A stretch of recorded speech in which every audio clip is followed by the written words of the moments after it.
नमस्कार. माझ्या ज्योती गोसावी नावाच्या धार्मिक आध्यात्मिक यूट्यूब चॅनलवरती आपणा सर्वांचे स्वागत आहे. लाईक करा, शेअर करा, सबस्क्राईब करा. आता आपण पाहत आहोत श्री साई सचरित अध्याय 11. वक्रतुंड महाकाय सूर्यकोटी समप्रभ निर्विघ्नं कुर्मे देव सर्वकार्येषु सर्वदा. गुरुर्ब्रह्मा गुरुर्विष्णू गुरुदेव महेश्वरा. गुरु साक्षात परब्रह्म तस्मै श्री गुरुवे नमः.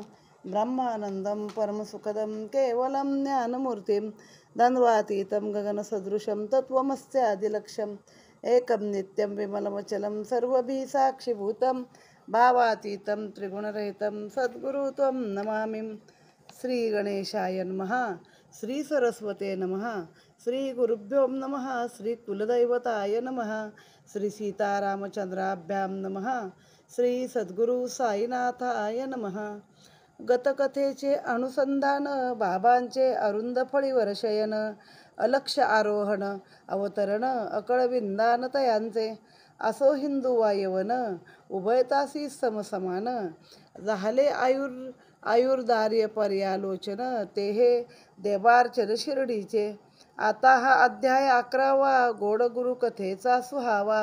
वाटले साई चरणी भावा, दृढ भावा धरुणी. घडेल येणे सगुण ध्यान, हे एकादश रुद्रावर्तन. पंचभूतावर सत्ता प्रमाण, बाबांचे महिमान कळेल.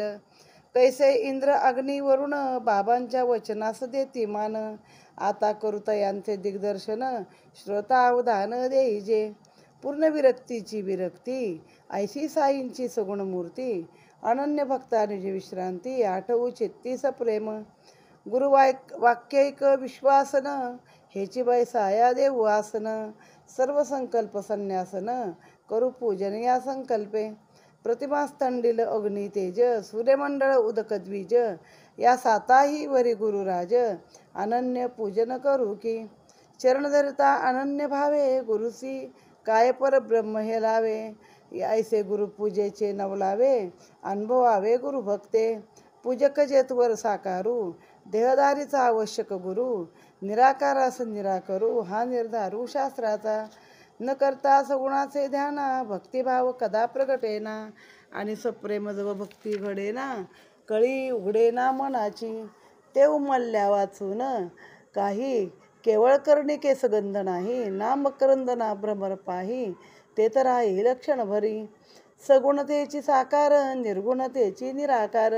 भिन्न नाही परस्पर, साकार निराकार एकची. थिजले तरी ते घृतची संचले, विधुरले तरी ते घृतची मंतले. सगुण निर्गुण एकची भरले, समरसले विश्वरूपे. डोळे भरून जे पाहू येई, पदी ज्याच्या ये ठेवता डोई. जेथे ज्ञानाची लागे सोयी, आवडी होई ते ठाई. जयाची ये संगती, प्रेमवार्ता करू येती. जयासी पूजू ये गंधाक्षती, म्हणून आकृती पाहिजे. निर्गुणाहुनी सगुणाचे, आकलन बहुस करसाचे. दृढावल्या प्रेम सगुणाचे, निर्गुणाचे बोधनते. भक्ता निर्गुण ठाई पडावे, बाबांनी अनंत उपाय योजावे. अधिकारानुरूप दूर बसवावे, दर्शनवर जावे बहुकाळ. नेहमीप्रमाणे सुरुवातीला गणपती, सरस्वती, सद्गुरू, त्यानंतर कुलदेवता रामचंद्र आणि सद्गुरू साईनाथ या सर्वांना नमन करून अध्यायाला सुरुवात केली आहे. आता मागच्या अध्यायाच्या कथानुसंधानानुसार बाबा एका अरुंद फळीवर झोपायचे. ती पण अशी तुकड्याने चिंध्याने बांधलेली फळी. मग बाबा वर कधी चढायचे, खाली कधी उतरायचे, कुणाला काही समजलेलंच नाही. असं हे परमेश्वराचं स्थान आहे, देवार्चन आहे शिर्डीचं. आता या 11व्या अध्यायामध्ये गुरुकथा सांगितली आहे की बाबांचं महिमान तुम्हाला कसं कळलं पाहिजे. आता सगुण आणि निर्गुण अशी भक्तीची 2 प्रकार आहेत. सगुण म्हणजे जो आपल्यासमोर डोळ्यासमोर साकार आहे, सगुण साकार. निर्गुण निराकार, मग थोडक्यात दिले ज्याला आकार नाही उकार नाही असा तो निर्गुण आहे. पण आपल्याला मात्र आपण कशाची भक्ती करतो, नेहमी मूर्तीची करतो, म्हणजे आपण सगुणाची भक्ती करतो. जोपर्यंत पूजा करणारा हा देहधारी आहे तोपर्यंत त्याला गुरुसुद्धा देह असणारा सगुण साकार गुरु पाहिजे. कारण निर्गुणाच्या ठिकाणी आपली भक्ती लवकर जडत नाही. आपलं मन निर्गुणाच्या पशी लागत नाही. आपल्या मनाची जी कळी असते, कळी म्हणजे एक आत्मज्ञानाची कळी धरा, ती काही उघडत नाही. मग अशा वेळी काय होतं, ती कळी उमलल्याशिवाय कानाला गंध आहे का? नाही आहे. गंध नाकालाच आहे. तसं भ्रमर बसेल का? ती कळी उमलल्याशिवाय नाही बसत. आता हे उदाहरण कसं दिलं आहे, परब्रह्मस्वरूप तुमच्या हाती येईल का? नाही येणार. आपल्याला सगुण साकार मूर्ती पाहिजे, ज्याच्या पायावरती आपल्याला डोकं ठेवता येईल, ज्याची पूजा करता येईल गंधाक्षदा लावून, आपल्या सुखादुःखाला त्या व्यक्तीकडं जाता येईल, त्याला आपलं काय सांगता येईल, अशी गोष्ट आपल्याला पाहिजे असते. आता सगुण निर्गुणातला फरकही त्यांनी सांगितला आहे की बघा, तूप आहे ते आळलं तरी तूपच आहे, घट्ट झालं तरी, आणि ते विरघळलं तरी तूपच आहे. तसं सगुण आणि निर्गुण हे दोन्ही एकच आहेत.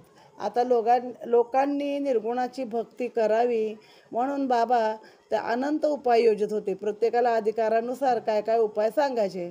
कुणाला खूप काळ आपलं दर्शनच द्यायचं नाही, कुणाला एकांतात बसायला लावायचं, शिर्डीतच कोंडायचं म्हणजे थोडक्यात, कोणाला देशांतराला पाठवायचं इकडे इकडे फिरायला, कोणाला वाड्यात अडकवायचं, कुणाच्या हाती पोथ्या द्यायच्या, हे वाच बाबा रोजचं. म्हणजे असा वर्षानुवर्षा अभ्यास होऊन शेवटी ती व्यक्ती निर्गुणाच्या ध्यानी लागेल असं बाबांना वाटायचं. निर्गुणाहुनी सगुणाचे आकलन बहु सुखरसाचे, दडावाल्या प्रेम सगुणाचे निर्गुणाचे बोधनते.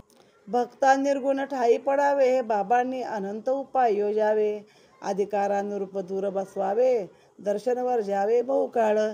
एकाच देशांतरा पाठवावे, एकाच शिर्डीत एकांती कोंडावे, एकाच वाड्यात अडकवावे, नेम द्यावे पोथीचे. वर्षानुवर्ष हा अभ्यास होता वाढेल निर्गुंड्यास. आसनी शयनी भोजनी मनास, जडेल सहवास बाबांचा. देह तरी हा नाशिवंत, कधीतरी होणार अंत. म्हणून भक्तीनं करावी खंत, अनाद्यानंत असावे लक्षावे. हा बहुविध दृश्य पसारा, सकळ अव्यक्तांचा सारा. अव्यक्तातून आला आकारा, जाणार माघारा अव्यक्ती. ही अब्रह्मस्तंभ सृष्टी, व्यष्टी जैसी तैसी समष्टी. उपदली त्या अव्यक्तापोटी, शेवटी तेथेची समरसे. म्हणून कोणासही ना मरण, मग ते बाबास तरी कोठून. तरी शुद्ध बुद्ध निरंजन, निर्मरण श्री साई. कोणी म्हणत भगवत भक्त, कोणी म्हणत महाभागवत. रामासी ते साक्षात भगवंत, मूर्तिमंत वाटले. गंगा समुद्रा भेटू जाते, वाटेने तापारता शीतल करते. तिरीचे तरुसी जीवन देते, तृषा हरिते सकळांची. तैसीच संतांची अवतार स्थिती, प्रगट होती आणि जाती. परितयांची आधार रीती, परितयांची आचरिती रीती. पावन करती जगाते. कमालीची क्षमाशीलता, नैसर्गिक विलक्षण अक्षौम्यता. मृदुता सोशिकता, तैसीच संतुष्टता निरुपम. दिसाया जरी देहधारी, तर तो निर्गुण निर्विकारी. निस्संग निर्मुक्त निजांतरी, प्रपंची जरी विचरला. कृष्ण स्वय जो परमात्मा, तोही म्हणे संत सदात्मा. संत माझीच सजीव प्रतिमा, संत सप्रेमा तो मीच. प्रतिमा रूपई संतान साजे, संत निव्वळ स्वरूप माझे. म्हणून मदभक्तांचे ओझे, तयाचे लाजे मी वाहे. संतासी जो अनन्य शरण, मीही वंदी तयांचे चरण. ऐसे वदला उद्धवा आपण, संत महिमान श्रीकृष्ण. सगुणातला जो सगुण, निर्गुणातला जो निर्गुण. गुणवंतातील जो अनुत्तम गुण, गुणियांचा गुणिया गुणिराजा. पर्याप्त कास जो कृतकृत्य, सदा यत इच्छा लाभतृप्त. जो अनवरत आत्मनिरत, सुखदुःखातीत जो. आत्मानंदाचे जे वैभव, कोणावर नवेल तो गौरव. अनिर्वाच्य सर्वथैव, ब्रह्मदैवत मूर्त जो. की ही अनिर्वचनीय शक्ती, दृश्यरूपे अवतरली क्षिती. सच्चित सुखानंदाची मूर्ती, ज्ञानसंवेती तीच ती. ब्रह्माकारात करणमूर्ती, झाली दयाची प्रपंच निवृत्ती. नित्य निष्प्रपंच ब्रह्मात्मैक ऐक्यस्थिती. आनंदमूर्ती केवळती. आनंदो ब्रह्मेती, श्रुती श्रोते नित्य श्रवण करती. पुस्तक ज्ञानी पोथी वाचिती, भाविका प्रतिती शिर्डीत. धर्मधर्मादी ज्याचे लक्षण, तो हा संसार अतिविलक्षण. अनात्मयासी क्षणोक्षण करावे रक्षण प्राप्त की. परिहान आत्मयाचा विषय तयासी आत्मस्वरूपीचा आश्रय. ते नित्यमुक्त आनंदमय सदा चिन्मय स्वरूप जे. बाबाच सर्वाचे अनुष्ठान तयासी केवते आसन. त्याही वरी रौप्य सिंहासन भक्त भावन परिबाबा. बोत दिसाची जुनी बैठक गोंट्याचा तुकडा एक. त्यावर घालता भक्त भाविक गादी सुरेख बैसाया. मागे टेकावयाची भिंत तेथे तक्त्या ठेविती भक्त. जैसे भक्तांचे मनोगत बाबाही तैसे वागत. वास्तवे दिसे शिर्डीत तरी हे दोघे सर्वगत. तरी ते होते सर्वगत हा अनुभव निजे भक्ताप्रत. साई नित्य दाखवित स्वये जरी निर्विकार. अंगीकारित पूजा उपचार भक्तभावार्थानुसार. प्रकार सर्व स्वीकारित. कोणी करी चामरांदोलन कोणी तालवृत्त परिविजन. सन्या चौघडे मंगलवादन कोणी समर्पण पूजेचे. कोणी हस्तपाद प्रक्षालन कोणी आत्तर गंधार्चन. कोणी त्रयोदश गुणी तांबूलदान निवेदन महानैवेद्या. कोणी दुबोटी आडवे गंध शिवलिंगा जैसे चर्चिती सलंग. कोणी कस्तुर मिश्रित सुगंध तैसेच चंदन चर्चित. देह हा नाशिवंत आहे, कधीतरी त्याचा अंत होणारच. म्हणून भक्तांनी खंत करू नये, तर जे अनादी अनंत आहे त्याच्याकडे लक्ष द्यावं. म्हणून बाबा हा सगळा प्रकार करत होते. जशी व्यष्टी आहे तशी समष्टी आहे. आता म्हणतात आत्मा अमर आहे ना, मग कोणालाच मरण नाही तर बाबांना तरी कुठून असणार हो. तरी पण शेवटी कसं असतं, सगुण शरीर असणं आणि निर्गुण प्रतिमेची पूजा करणं याच्यामध्ये जो फरक आहे तो याच्यामध्ये आहे. आता गंगा समुद्राला भेटायला जाते, पण मग वाटेने सगळ्या जेवढी झाडं असतात तेवढी जगवते, प्राणीमात्रांना पाणी देते. तसं जोपर्यंत संत आहे तोपर्यंत संत आपल्या सहवासात येणाऱ्या सगळ्या माणसांना पावन करून सोडतात असं सांगितलं आहे. आणि संतांचा महिमा एवढा आहे की संत हे अवतरतात कशासाठी, लोकांचा उद्धरणासाठीच अवतरतात. तर श्रीकृष्णाने स्वतः उद्धवाला सांगितलेलं आहे की संत ही माझीच प्रतिमा आहे. संतांचा सप्रेम प्रेम संत म्हणजे माझंच रूप आहे. आणि जेव्हा ते लोकांचं ओझं हे करतात लोकांसाठी, प्रतिमा रूपही संतान साजे. म्हणजे प्रतिमा म्हणजे माझ्या अचेतन व्यक्ती आणि संत म्हणजे सचेतन मूर्ती. मग त्यांच्या ओझं जे लोक संतांचं हे करतात काय भजन पूजन, तर त्या लोकांच्या संसाराचं ओझं मी वाहत असतो असं श्रीकृष्णानं सांगितलेलं आहे. मग आता शिर्डीमध्ये लोक वेगवेगळ्या तऱ्हेने बाबांची पूजा करत असत आणि बाबा पण करून घेत असत. म्हणजे लोकांच्या समाधानासाठी बाबा नाही म्हणत असत. मग कोणी काय करायचं तर चांबरं ढाळायचं बाबांवरती, कोणी पंखा हे करायचं वारायचं, कोणी सन्या चौघडे वाजवायचं, कोणी गंधाक्षदा लावायचं, कोणी हातपाय प्रक्षालन हातपाय धुवायचं बाबांचे, कोणी विडा द्यायचं, कोणी महानैवेद्य द्यायचं, कोणी दुबोटी आडवं गंध शंकराला लावतो तसं गंध लावायचं बाबांना. पण सगळ्यांकडनं बाबा करून घेत असत. एकदा तात्यासाहेब नुलकरांचे स्नेही डॉक्टर पंडित नावाचे घ्यावया दर्शन साईबाबांचे आले एकदा शिर्डीत. पाऊल ठेवता शिर्डीत आरंभी गेले मशिदीत. कर्ण बाबासी प्रणिपात बैसले निवांत क्षणभरी. बाबा मगवती तया ते जाई दादा भटाच्या येते. जा असे जा मुन्नी बोटे हाते लावेती मार्गा ते तयास. पंडित दादांकडे गेले, दादांनी योग्य स्वागत केले. मग दादा बाबांचे पूजेस निघाले, येता का विचारले तयासे. दादा समवेत पंडित गेले, दादांनी बाबांचे पूजन केले. कोणीही न तोवर लावया दजले गंधाचे टिळे बाबास. कोणी कसा येवो भक्त कपाळी गंध लावून देत. मात्र माळसापती गळ्याशी फाशीत इतर ते लावीत पायाते. परी हे पंडित भोळे भाविक दादांची तबकडी केली हस्तक. धरून या श्री साईचे मस्तक रेखीला सुरेख त्रिपुंड. पाहुणी हे तयाचे साहस दादांचे मणी नासधूस. सरतील बाबा परम कोपास काय हे धाडस म्हणावे. ऐसे अघडते तरी घडले बाबा एकही अक्षर न वदले. किंबहुना वृत्तीने प्रसन्न दिसले मुळीनं कोपले तयावर. असो ती वेळ जाऊ दिली दादाचे मनी रुखरुख राहिली. मग त्याची दिनी सायंकाळी बाबासी विचारली ती गोष्ट. आम्ही गंधाचा उलासा टिळा लावू जाता तो आपल्या निळा. स्पर्श न करू द्या कपाळा, आणि हे सकाळा काय घडले, आणि हे सकाळी काय घडले. आमच्या टिळ्याचा कंटाळा, पंडिताच्या त्रिपुंडाचा जिव्हाळा, हा काय नवलाचा सोहळा, बसेना ताळा सुसंगत. तव सस्मित वदन प्रीती, साई दादा लागे वदती, परिसावी ती मधुर उक्ती, सादर चित्ती सकळीक. दादा तयाचा गुरु बामण, मी जातीचा मुसलमान, तरी मी तोची ऐसे मानून, केले गुरुपूजन तयाने. आपण मोठे पवित्र ब्राह्मण, हा जातीचा अपवित्र यवन, कैसे करू याचे पूजन, ऐसे न तन्मन शंकले. ऐसे मज त्याने फसविले, तेथे माझे उपाय हरले, नको म्हणणे जागीच राहिले, आधीन केले मज तेने. ऐसे जरी उत्तर परसिले, वाटले केवळ विनोदे भरले, पर त्यातील इंगित कळले, माघारा परतले जय दादा. ही बाबांची विसंगतता, दादाच्या फारची लागली चित्ता, परी पंडिताची वार्ता करता, कळली सुसंगता तात्काळ. दोपेश्वरीचे रघुनाथ सिद्ध, काका पुराणिक नामे प्रसिद्ध, पंडित तयाचे घरी सश्रद्ध, ऋणानुबंध शिष्यत्वे. त्यांनी घातला काकांचा ठाव, तयासी तैसाचा आला अनुभव, जयामनी जैसा भाव, भक्तिप्रवाहही तैसाच. असो हे सर्वोपचार करून घेती, केवळ तयांच्या आलिया चित्ती, नातो पूजेची ताटे भिरकावती, रूप प्रगटी नरसिंह.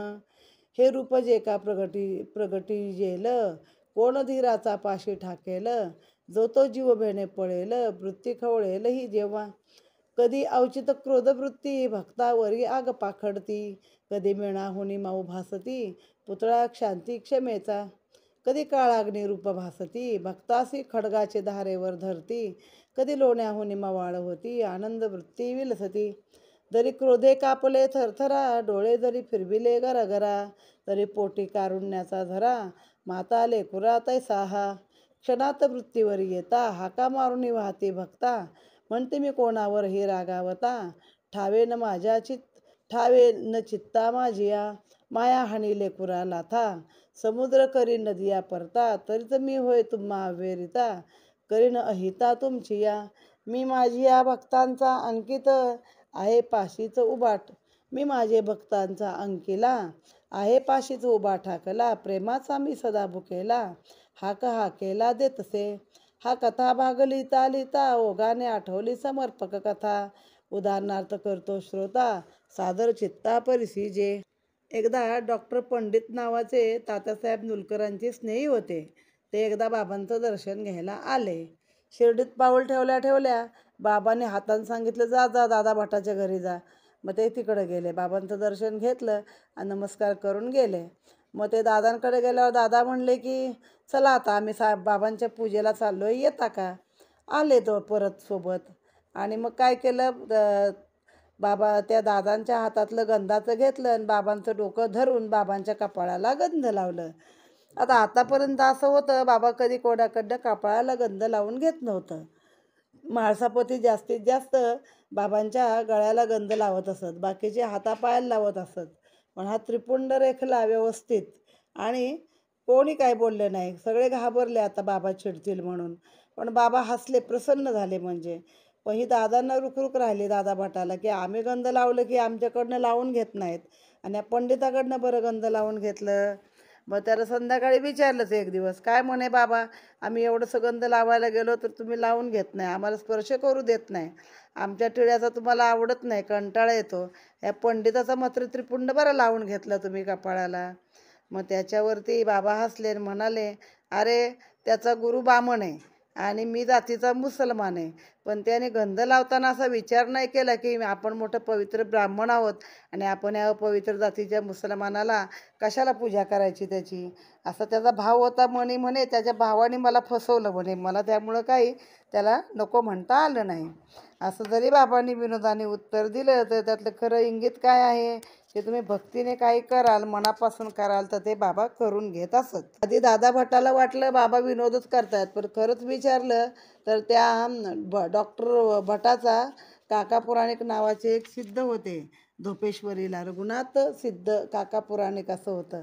तर ते त्यांचे गुरु होते, शिष्यासारखे संबंध त्यांचं होतं, जाणं येणं होतं. म्हणजे ही गोष्ट बाबांनी सांगितलेली खरी होतं. मग जसा तुमचा भाव आहे, दयामनी जैसा भाव, तया भेटे तैसा अनुभव, अशीच गोष्ट आहे. बाबा कधी पूजा करून घ्यायचे तर कधी बाबा चिडायचे, पूजेची ताटं भिरकावून द्यायचे. अशा वेळी बाबांनी नरसिंह रूप धारण केल्यावरती बाबांच्या जवळ कोणी उभं राहत नसत. असं काळाग्नीचं रूपच वाटायचं. ते डोळे फिरवायचे घराघरा, जरा वेळाने आपल्या स्वरूपावर यायचे आणि मग म्हणायचे, मी कुणावर रागावलो मला काय आठवत नाही, माझ्या चित्ताला काय आठवत नाही हो. पण आईनं म्हणे जरी लेकराला लाथा घातल्या तर त्या चांगल्यासाठीच घातलेल्या असतात. किंवा नदीला कधी समुद्राने परत पाठवली का, नाही पाठवली. तर तसा मी तुमच्याच जवळ उभा आहे आणि मी तुमच्या हाकेला कधी पण येणार आहे, असं बाबांनी भक्तांना सांगितलेलं आहे. आता ही कथा लिहिता लिहिता लेखकाला अजून एक कथाभाग आठवला ओघाने. तर म्हणे आता पुढची कथा मी तुम्हाला सांगतो. आला कल्याणवासी एक यवन, सिद्धिक फाळके नाम अभिधान, मक्का मदिना यात्रा करून शिर्डी लागून पातला. उतरला तो वृद्ध हाजी, उत्तराभिमुख चावडी माझी, प्रथम 9 मासे इतराजी, बाबान राजी तया ते. आला नाही तयाचा होरा, व्यर्थ झाल्या येरझारा, केल्या तयाने नाना तरा, नजरा नजर होईना. मशीद मुक्तद्वार अवघ्यासी, कोणासही ना पडदा पोशी, परिणा आज्ञा त्या फाळक्यासी, चढावयासी मशिदीत. फाळके अंतरी खिन्न झाले, कायतरी हे कर्म व्हायले, मशिदीस न लागती पाऊले, म्या काय केले पापकी. कवण्या योगे प्रसन्न होती, आता बाबा मजवर पुरती, हाच विचार दिवस रात्री. हृदयरोग चित्ती फाळक्यांच्या, हृदयरोग म्हणजे इथं हृदयाला एक चिंता लागून राहिली असं. तितक्यात कोणी कळविले त्यास, होऊ नका ऐसे उदास, धरा माधवरावांची कास, पुरेला असं मनीची. आदिन घेता नंदीचे दर्शन, शंकर होईल काय प्रसन्न, तयासी याच मार्गाचे अवलंबन, गमले साधन ते बरवे.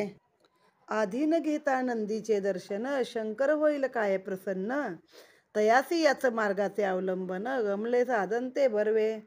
सत्कृत दर्शनी ही जरी अतिशयोक्ती, ऐसे वाटेल श्रोतया चित्ती, परी हा अनुभव दर्शन वक्ती, भक्ता प्रति शिर्डीत. जयामणी बाबांचे सवे, संतपणे संभाषण व्हावे, तयाची असंवेत जावे, माधवरावे आरंभी. आले हे कोण कोठून किमर्थ, गोड शब्दे कळवावा कार्यार्थ, सुतो वाच्य होताच समर्थ, मग होत उद्युक्त बोलावया. ऐकून ते हाजीने सकळ, माधवरावास घातली गळ, म्हणाले एकदा ही माझी तळमळ, घालवा दुर्मिळ मिळवून द्या. पडता माधवरावास भीड, केला मनाचा निश्चय दृढ, असो वा नसो कार्य अवघड, पाहू की दगड टाकुनी. गेले मशिदीस केला धीर, गोष्ट काढली अति हळूवार, बाबा तो म्हातारा कष्टी फार, करा ना उपकार तयावरी. हाजी तो करुणी मक्का मदिना, शिर्डीस आला आपले दर्शन, तयाची कैसी येईना करुणा, येऊ द्या ना मशिदीला. जन येती असंख्यात, जाऊनी मशिदीत दर्शन घेत, हातोहात चालले जात, हाच खितपत पडला का. करी एकदा कृपादृष्टी, होऊ तयासी मशिदीत भेटी, जाईल मग तोही उठाउठी, पुसुनी गोष्ट मनीची.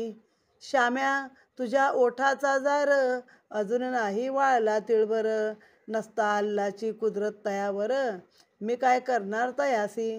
नसता अल्ला मी याचा ऋणी, चढेल काय या मशिदी कुणी, अगटीत येतील फकीराची करडी, नाही मी धणी तयाचा. असो 12वी पलीकडे थेट, आहे जी एक पाऊल वाट, चालून येसी काय तू नीट, विचार जा स्पष्ट त्या ते. हाजी वदे कितीही बिकट, असे ना मी ती चालेन नीट, परी मज द्यावी प्रत्यक्ष भेट, चरणा निकट बैसू द्या. परसुनी श्यामा करवी हे उत्तर, बाबा वदती अनेक विचार, 4 वेळांती 40,000 रुपये तू देणार काय मज. माधवराव हा निरोप सांगता, हाजी म्हणाले हे काय पुसता, देईन 40 लाखही मागता, हजाराची काय कथा. परसोनी बाबा वदती त्या पूस, आज बोकड कापावयाचा माणस, आहे आमचा मशिदीस, तुस काय गोस पाहिजे, किंवा पाहिजे तुवर असती किंवा वृषण वासना चित्ती. जा विचार त्या म्हाताऱ्याप्रती काय निश्चित वांछितो. माधवरावे समग्र कथिले हाजी प्रति बाबाजे वदले. हाजी निक्षून वदते झाले नलगे त्यातले एकही मज. द्यावे मज काही असेल चित्ता तरी मज आहे एकची असता. कोळंब्यातील तुकडा लाभता कृतकल्याणता पावेन. हाजीचा हा निरोप घेऊन माधवराव आले परतोन. करताच बाबा सतो निवेदन बाबा ते तक्षण खवळले. कोळंबा आणि पाण्याच्या घागरी स्वये उचलून भिरकावल्या द्वारी. हात चावून या करकरी आले शेजारी हाजीच्या. धरून आपली कपणी दोकरी हाजी सन्मुख उचलून वरी. म्हणती तू काय समजला सांतरी करसी फुशारी मज पुढे. बुड्ढेपणाचा तोरा दाविशी ऐसेसी काय तू कुरान पडसी. मक्का केल्याचा ताठा भासी परीन जाणसी तू माते. ऐसे तयासी निर्बत्सिले अर्वाच्य शब्द प्रहार केले. हाजी भाऊ गांगरून गेले बाबा परतले माघारा. मशिदीचे अंगणी शिरता माळीनी देखील आंबे विकता. खरे दिल्या त्या पाट्यास बसता पाठविल्या तत्वता हाजीस. तैसेची तत्काळ ते मागे परतले पुन्हा त्या फाळक्यापाशी गेले. ₹55 खिशातून काढले हातावर मोजले तयाचे. तेथून पुढे मग प्रेम जडले हाजीस जेवावयाने मंत्रिले. दोघेही जणू अवघे विसरले हाजी समरसले निजरंगी. पुढे मग ते गेले आले यथेच्छ बाबांचे प्रेमी रंगले. नंतरही बाबांनी वेळोवेळी रुपये दिले तयास. असो एकदा साई समर्था मेघावर ही दयाची सत्ता. तया इंद्रासी पहिले प्रार्थिता आश्चर्यचित्ता वाटले. अतिभयंकर होता समय नभसमग्र झाले तमोमय. पशुपक्षी या उद्भवले वय झंझा वायू सुटला. झाला सूर्यास्त सायंकाळ उठली एकाएकी वावटळ. सुटला वाऱ्याचा सोसाटा प्रबळ उडाली खळबळ दुर्धर. त्यातच मेघांचा गडगडाट विद्युल्लतांचा कडकडाट. वाऱ्याचा भयंकर सोसाट वर्षाव घनदाट जोराचा. मेघवर्षला मुसळधारा वाजू लागल्या फटफटगारा. ग्रामस्थासी सुटला भेदरा गुराढोरा कांत. मशिदीच्या वळचणीखाली भणंग भिकारी निवाऱ्या आली. गुरेढोरे वासरे एकत्र मिळाली भीड झाली मशिदीला. पाणीच पाणी चौफेर झाले गवत सारे वाहुणी गेले. पीकही खळ्यातील सर्व भिजले लोक गजबजले मानसी. अवघे ग्रामस्थ घाबरले सभामंडपी येऊन भरले. कोणी मशिदीचे वळचणीस राहिले गाराने घातले बाबांना. जोगाई जाखाई मर्याई शनी शंकर अंबाबाई मारुती खंडोबा म्हाळसाई ठाई ठाई शिर्डीत. परी अवघड प्रसंग येता कामी पडेना एकही ग्रामस्था.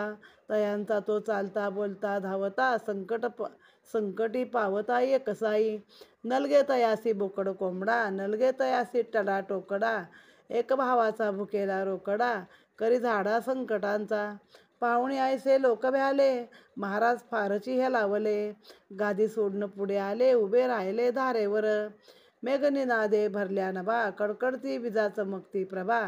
त्यातची साई महाराज उभा अकंठ बोभाय उच्च स्वरे. निज जीवाहुनी निज भक्त देवासा आवडती साधू संत. देव तयासीच बोलात वर्तत अवतार घेत तया लागे. परसोनी भक्तांचा धावा देवासी लागे कैवार घ्यावा. वरचेवरी शब्द झेलावा भक्त भावा स्मरोणी. चालली आरोळीवर आरोळी नाद दुमदुमला निराळी. वाटे मशिद डळमळली काटाळी बैसली सकळांची. त्या गिरा गजर तारस्वरे दुमदुमले मशिद मंदिरे. तव मेघ गर्जना निद्य गर्जना आवरे वर्षावत थारे धारांचा. उदंड बाबांची आरोळी अवघा सभा मंडप डंडळी. गजबजली भक्त मंडळी तटस्थ ठेली ठाईच. अर्तक्य बाबांचे विंदान झाले वर्षाया आकर्षण. वायूही आवरला तक्षण भुई विच्छिन्न झाली. हळूहळू पाऊस ओसरला सोसाटाही मंदावला. नक्षत्रगण दिसू लागला तबसरला ते काळी. पाऊस पुढे पूर्ण उगवला सोसाट्याचा पवनही विरमला. चंद्र गगनी दिसू लागला आनंद झाला सकळा ते.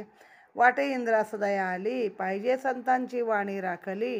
ढगे 12 वाटा फाकली शांत झाली वावटळ. पाऊस सर्वस्वी निर्मला, वाराही मंद वाहू लागला. गडगडाट जागीच जिराला, धीर आला पशुपक्षा. पाऊस सर्वस्वी नरमला, धीर आला पशुपक्षा. सोडून घरांच्या वळचणी, गुरे वासरे बाहेर पडूनी, वावरू लागली निर्भय मनी, पक्षीही गगनी उडाले. पाहून पूर्वील भयंकर प्रकार, मानून या बाबांचे उपकार. जन सर्व गेले घरोघर, गुरे सुस्थिर फरकली.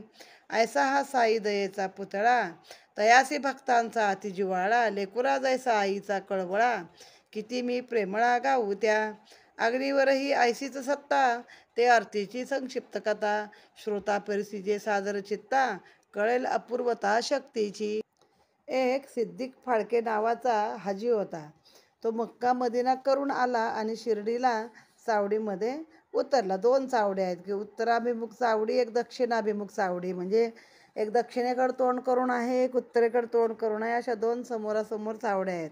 त्यातल्या उत्तराभिमुख चावडीमध्ये हा उतरला आणि बाबांच्या दर्शनासाठी गेला होता. पण बाबांनी काय त्याला मशिदीला वर चढून दिलेलं नाही. आता मशीद सगळ्यांसाठी मुक्तद्वार आहे. कोणी यायचे, बाबांचं दर्शन घ्यायचे, पुढे चालले जायचे. तिथं कुठली पडदापोशी नव्हती. पण ह्याला काय बाबा मशिदीमध्ये चढून देत नव्हत. मग हा बिचारा उदास झाला की आता काय करायचं. मग त्याला कोणीतरी सांगितलं, माधवरावांना भेटा. शंकराच्या दर्शनाआधी जसं नंदीचं दर्शन करायचं असतं तसं माधवरावांचं दर्शन करा, तुमचं काम होईल. मग ते खरंच आहे. माधवराव असे होते की कोणी नवीन व्यक्ती आली दर्शनाला की पहिल्यांदा माधवरावांकडे जात असत. मग माधवराव आपल्या गोड बोलांनी सांगत असत की बाबा इकडून आलाय, हे काम आहे, त्याला भेटायचे, भेटू द्या. असं करून मग ते बाबा बोलायचे. मग हा गेला, हाजी पण गेला माधवरावांकडे. बाबा माझं एवढं काम करा आणि मला बाबांच्या मशिदीमध्ये येऊ दे. मला सगळ्यांना घेऊन जातात, मला काय येऊ देत नाही, माझं काय पाप आहे. मग माधवराव गेले बाबांजवळ आणि म्हणले, बाबा एक म्हातारा हाजी आलाय आणि बिचारा मक्का मदिना करून आलाय, तर सगळ्यांना तर तुम्ही येऊन देता, मग त्याला काही येऊ देत नाही, त्याला पण तुमचं दर्शन घ्यायचे. बाबा बोलले, श्याम्या तुझ्या ओठाचा जार अजून वाळलेला नाही तिळभर, तू काय मला सांगतो रे म्हणे. त्याच्यावर अल्लाची हे नाही आहे, मेहरबानी नाही, तर मी काय करणार त्याला म्हणे. तरी पण म्हणे मी नाहीच त्याला इथं माझ्याकडे येऊनच देणार नाही मशिदीला. पण बारवेच्या पलीकडे तिथं काय अंतरावर एक विहीर होती, तिथला रस्ता तो वाट बिकट होती, तर तिथं ते पाऊल वाटे तिथं येशील का विचार, तिथं भेटेन. मग परत हाजीला निरोप दिला. मग हाजी म्हणे हो हो चालेल चालेल, मी तिकडे येईन. मग परत बाबांनी सांगितलं, 4 वेळा 40,000 देशील का मला, किंवा 4 वेळा 40,000 देशील का. तर तो म्हणला, हजाराची काय गोष्ट करता, मी लाखोनं देईन बाबांना, फक्त मला बाबांचं दर्शन पाहिजे एकदा तरी. मग परत त्याला सांगितलं, म्हणे एक बोकड कापायचं आहे मशिदीला, तुला काय पाहिजे. मांस पाहिजे, आतली आतडी पाहिजे, वजडी पाहिजे, नक्की काय पाहिजे तुला सांगा. आस्ती हाडकं पाहिजेत, हे मागचं भृषण पाहिजे. तर त्याने सांगितलं, काय मला कोळंब्यातील एक तुकडा मिळाला तरी चालेल.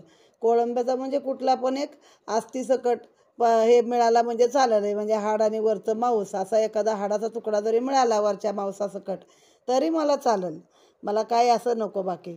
तर ते उत्तर ऐकून बाबा भडकले, त्याच्याकडं आले, आपली लुंगी 2 हातानं धरली वर करून आणि त्याला म्हणे, तू काय मोठं त्वरा दाखवतोस माझ्या पुढं म्हातारेपणाचा, बुड्ढेपणाचा, आणि तू काय कुराड माझ्या पुढं वाचतो, आणि तू काय असं करतोस का. त्याला आवाज असा शिव्या दिल्या आणि परत महाराज बाबा तारा मशिदीमध्ये निघून आले. मग त्या माळणी आल्या होत्या आंबे घेऊन विकायला. मग बाबांनी त्या पेट्या खरीदल्या आणि त्या हाजीला सगळ्या पाठवून दिल्या. मग पुन्हा माग गेले आणि त्याला खिशातले 55 रुपये काढून त्याच्या हातावर ठेवले. मग तिथनं पुढं त्याला मशिदीला बोलवलं, त्याचं खाणं पिणं, मग दोघं एकत्र बसू लागले. म्हणजे मागचं ते सगळं बाबा विसरले, किंवा त्याला तोपर्यंत बाबांनी काही हे केलं नव्हतं, उभा केला नव्हता. मग कधीतरी बाबा त्याला बऱ्याच वेळा असं वेळोवेळी पैसे पण देत होते. मग ते प्रेम रंगी दोघांचंही अनेक वेळा एकमेकावरती अनेक जीव असा रंगला. आता अजून एक कथा सांगितली की एकदा एकाएकी असं प्रचंड वादळ आलं. आता कालच आपल्या मुंबई ठाण्यामध्ये जे काही हाहाकार वादळाने घडवला आहे त्याच्यावरनं विचार करा. असाच सोसाट्याचा वारा आणि वादळ आलं, मेघांचा गडगडाट, पावसाचा कडकडाट, सगळे ग्रामस्थ घाबरले, खळ्यात पाणी शिरलं, सगळीकडं पाणी शिरलं. मग मशिदीच्या वळचणीला भणंग भिकारी आले रस्त्यावरचे, गुरेढोरं वळचणीला थांबले. आता खूप भीड झाली. पाणी काय केल्या, पाऊस काय थांबेना. मग लोक घाबरली. मग त्या गावामध्ये जोकाई जाकाई मर्याई सगळी देवळं आहेत, पण अशावेळी माणूस जो चालता बोलता देव आहे त्याच्याकडेच जातो ना. तसे लोक सगळे बाबांकडे संकट निवारायला आले. मग बाबा गादी सोडून पुढं आले, पावसात उभे राहिले आणि त्याला आव्हान करू लागले.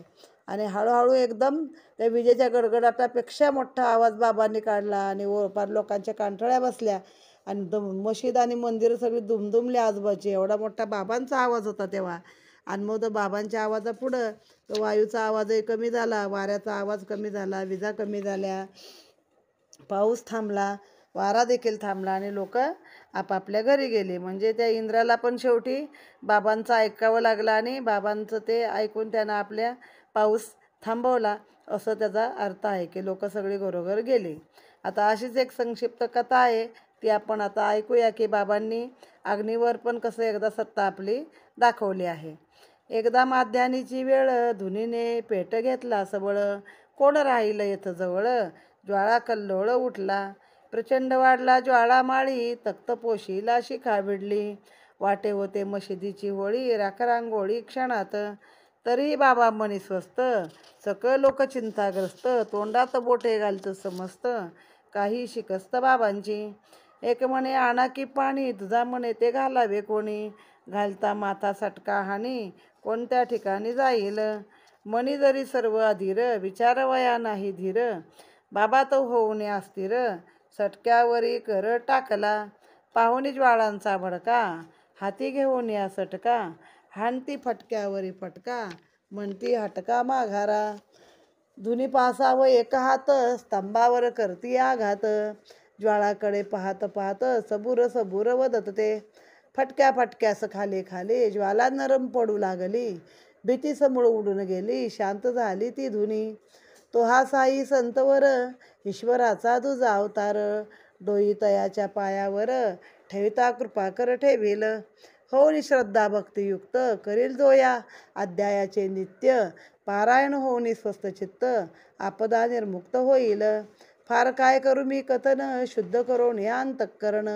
नेमनिष्ठ वा साई पारायण, ब्रह्मसनातन पावाल, पुरेल अपूर्व इच्छित काम, व्हाल जरी अंती पूर्ण निष्काम, पावाल दुर्लभ सायुज्य धाम, अखंड राम लागाल, असं जया भक्तांच्या चित्ती, भोगावी परमार्थ सुख संवित्ती, तेने हे अध्यायानुवृत्ती, आदर वृत्ती ठेवावी, शुद्ध होईल चित्तवृत्ती, कथा सेवनी परमार्थ प्रवृत्ती, इष्टप्राप्ती अनिष्ट निवृत्ती, पाहावी प्रचिती बाबांची, हे माडपंथ साईस शरण, पुढील अध्याय अतिपावन, गुरु शिष्याचे ते महिमान, गोलप दर्शन गुरुपुत्रा, शिष्यास काय साई प्रसंग येवो, तेने न त्याजावा नित्य गुरुदेवो, साई दयाचा प्रत्यक्ष अनुभवो, दावी दृढ भावो वाढवी, जे जे भक्त आले पायी, प्रत्येका दर्शनाची नवाई, कोणास काही देऊनी ठाईच दृढ केले, स्वस्ती श्री संत सज्जन प्रेरिते, भक्त हे माडपंथ विरचिते,